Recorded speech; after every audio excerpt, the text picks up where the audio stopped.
Баршаңызға сәлем достар. Бүгін сіздер жиі сұрайтын палаудың жасалу жолымен бөлісетін боламын. Міндетті түрде видеоның соңына дейін қараңыздар. Өте дәмді, осылай шашпа палау болып шығады. Алдымен қазанымызға сұйық май құямыз. Менің мөлшерімде осы ожаумен 3 ожау сұйық май құйдым. Етімізді салып, қызып тұрған майға қызарғанша қуырып аламыз. Тағы да айта кететін жайт, нұхат, яғни нутты 1 күн алдан суға салып дайындаймыз. Кәдімгі бөлме температурасындағы суға. Етіміз әбден қызарған соң пиязымызды салып, алтын түстес болғанша қуырамыз. Оның үстіне сәбізімізді саламыз. Оған тұз, приправа салып, қуырып, бір 10-12 минут шамасында қызарғанша қуырамыз. Күріштің мөлшерін көріп тұрған шығарсыздар.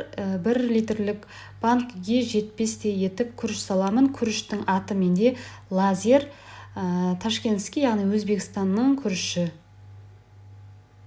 Осылай қызарғанша қуырып, үстіне су құйып, су қатты көп болып кетпесін, кішкене еттің бетін жабатындай етіп, орташа отта осылай қайнатамыз. 1 күн алдын суда тұрған нұхатымызды жуып алып, бірге қайнатамыз. 45 минут шамасында қайнайды. Осы аралықта күрішімізге 1-2 ас қасық тұз салып, бөлме температурасындағы суымызды құйып қалдырамыз. 45 минут қайнаған соң қатты отқа қойып қайнатып, етін алып қоямын мен.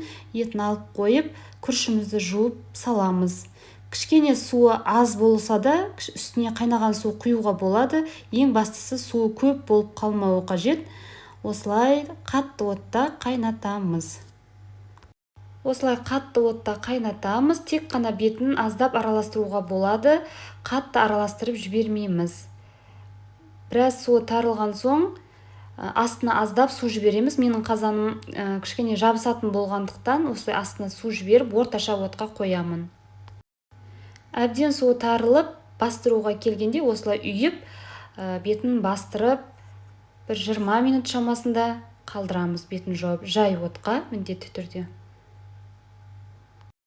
20-25 минутта тамағымыз дайын болды. Өте дәмді шашпа палау болып шықты. Сіздерге аздап болсын көмегім тиіп жатса қуаныштымын. Басқа видеоларда да кездескенше қош сау болыңыздар. Сіздермен болған үмида. Астарыңыз дәмді болсын.